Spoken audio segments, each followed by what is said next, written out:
जो लोग पूछते रहते हैं, ट्विटर में भी डालते हैं बहुत।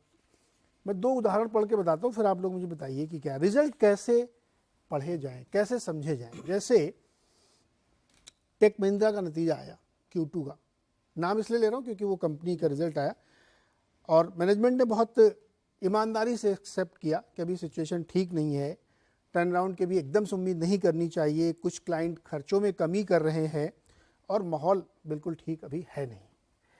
इस पर 3 बड़े ब्रोकरेजेस की रिपोर्ट्स आई हैं। एक नोमुरा क्या, इन्होंने बाई कॉल दी, गोल्डमैन सैक्स क्या, इन्होंने सेल कॉल दी, HSBC क्या, इन्होंने होल्ड कॉल दी। अब मैं ये नहीं कह रहा हूं कि इन तीनों में से कोई गलत है, ये डिस्क्लोजर है, सबका अपना अपना एनालिसिस हो सकता है। लेकिन मेरा दर्शक मुझसे पूछता है जब मैं सुबह ट्वीट करता हूं कि भाई साहब इसमें किसकी रिपोर्ट माननी है, तो मेरे को भी नहीं पता किसकी बताऊं मैं। तो आप मुझे बताइए विद्वान लोग कि ये क्या है, एक ही रिजल्ट को 3 लोग अलग अलग तरीके से पढ़ रहे हैं, तो हमारे दर्शक कैसे समझे विदाउट सेइंग कि किसी की रिपोर्ट गलत है। भाई बिल्कुल नहीं कह रहा हूं।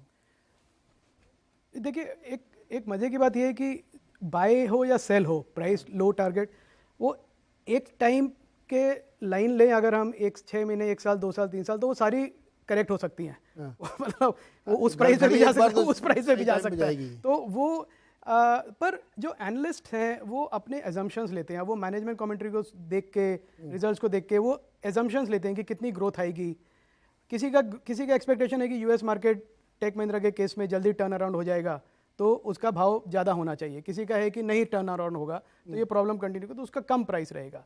तो मेरे को ये लगता है कि रिटेल इन्वेस्टर्स को सिर्फ एक छोटा हेडलाइन पढ़ के मूड नहीं बना लेना चाहिए।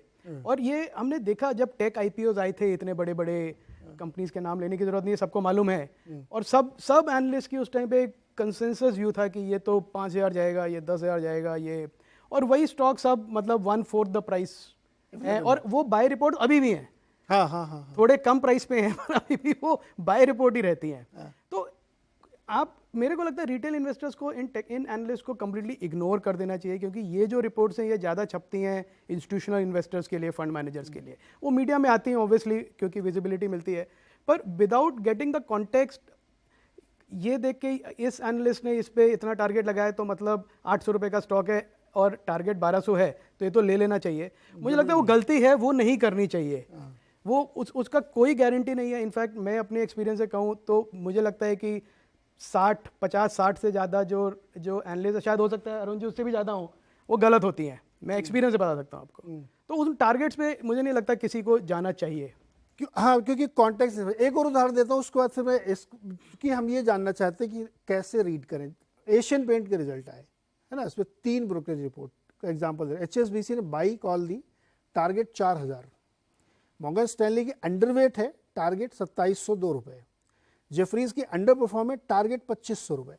अब 2500 से 4,000 1,500 रुपये की रेंज है सर। वही लोग तो पढ़ रहे हैं ना उस रिपोर्ट को जो एनालाइज करके अपनी रिपोर्ट बना रहे हैं, चाहे जिसके एनालिस्ट हों।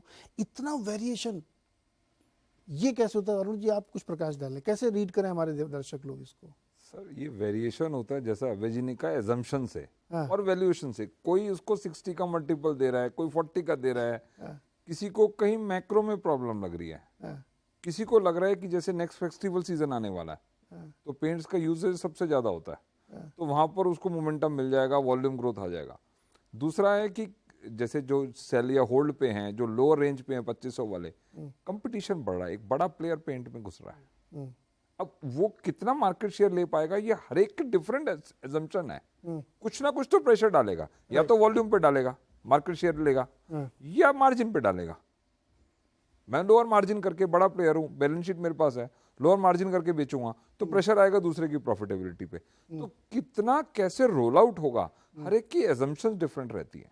और ये कंपनीज वैसी हैं जो 10, 20, 30, 40 साल से इन्वेस्टरों को पैसा बना कर दिया है। तो जो लॉन्ग टर्म इन्वेस्टर्स है वो तो इसको हाथ नहीं लगाते हैं। जो दूसरे इंस्टीट्यूशनल इन्वेस्टर्स हैं, क्योंकि वैल्यूएशन ज्यादा है, क्योंकि रिस्क बढ़ गया। अगर आप 5 साल पहले देखें और आज देखें तो वो बड़ा प्लेयर्स नहीं थे मार्केट में, तो रिस्क बढ़ गया। तो वही मल्टीपल देना हिस्टोरिक वाला वो गलत होगा। तो आपको गलत, इसलिए अगर आप देखें तो 1, 1.5, 2 साल से स्टॉक कहीं भी गया नहीं है। तो ये बहुत सारे मल्टीपल फैक्टर्स होते हैं और हर एक आदमी का अपना assumption है। अपना एजम्पशन है। किसी को लगता है कि ग्रासिम के आने से पेंट इंडस्ट्री में तूफान आ जाए, किसी को लगता नहीं कुछ नहीं होगा, नंबर 1 प्लेयर तो बनी आपको रहेगा। एक इंडस्ट्री का मैं सीक्रेट बताता हूँ हाँ। कि कोई फंड मैनेजर इन रिपोर्ट्स को ध्यान नहीं देता है, हाँ। ना इनको ज़्यादा पड़ता है सब अपना रिसर्च करते हैं। और इनका एक और उदाहरण देता हूँ आपको, आप बैंक्स देख लीजिए, सबको मालूम है HDFC bank, Kotak bank, axis under perform किया पिछले 3 साल से। 3 साल से देख ले, सबकी बाई रिपोर्ट है, बड़े बड़े टारगेट्स हैं, अभी भी वही रिपोर्ट्स हैं। तो मेरे को नहीं लगता कि आजकल कोई फंड मैनेजर्स इन रिपोर्ट्स को ज़्यादा वेटेज देते हैं। डेटा अगर कुछ हो उसमें अच्छा तो एनालाइज कर लेते हैं, पर सब अपना खुद रिसर्च करते हैं और खुद कॉल लेते हैं। लेते हैं। अच्छा, एक बहुत ही क्विक कमेंट मुझे चाहिए सुदीप सर से, उसके बाद फिर मैं ब्रेक लूंगा, ब्रेक के बाद फिर बिग क्वेश्चन। सुदीप सर, आपका एनालिसिस ये जो कैसे पढ़ी जाए रिपोर्ट। नीरज जी देखिए, मार्केट कैसे चलता है, कोई खरीदने वाला होगा, कोई बेचने वाला होगा, तो व्यू का डिफरेंस तो होगा ही ना, तभी तो मार्केट है आज के दिन में। बट सर इतनी मार्केट लंबी कैसे रेंज, चलता है? 2500 4000। अभी पहली बात तो मैंने बोल दिया कि 2 तरह के होंगे, तभी तो मार्केट चलेगा। हाँ। अगर सबको लगता है खरीदना चाहिए और सब उसी व्यू पे अड़े हुए हैं, तो मार्केट ही नहीं है, फिर there is no seller. Similarly अगर सबको ही बेचना है तो देयर इज नो बायर, तब भी मार्केट नहीं है। अब व्यू का डिफरेंस, प्राइस रेंज क्यों इतना डिफरेंस है, जो सवाल आप कह रहे हैं, इतना बड़ा गैप क्यों है, इसका कारण assumptions। अब देखिए, टेक महिंद्रा की बात की, किसी को लगता है, टेक महिंद्रा सब लोग जानते हैं कि टेलीकॉम में दिग्गज प्लेयर है, टेलीकॉम में इनका बहुत अच्छा पकड़ है। अब किसी को लगता है कि 5G रोल आउट होगा सारा दुनिया में, उसको बहुत काम मिलेगा, तो मतलब आगे बहुत अच्छा काम करेगा। और किसी को लगता है कि अभी ये रिसेशन जैसा माहौल है ग्लोबली, ये सब वार, जियोपॉलिटिकल टेंशन, अब ये सब टेक्नोलॉजी वगैरह, टेलीकॉम में इतना खर्चा नहीं करेंगे लोग, तो शायद वो थोड़ा नेगेटिव है, वो होल्ड कर रहे हैं या तो सेल का कॉल दे रहे हैं। तो व्यूज का डिफरेंस है एनालिस्ट में।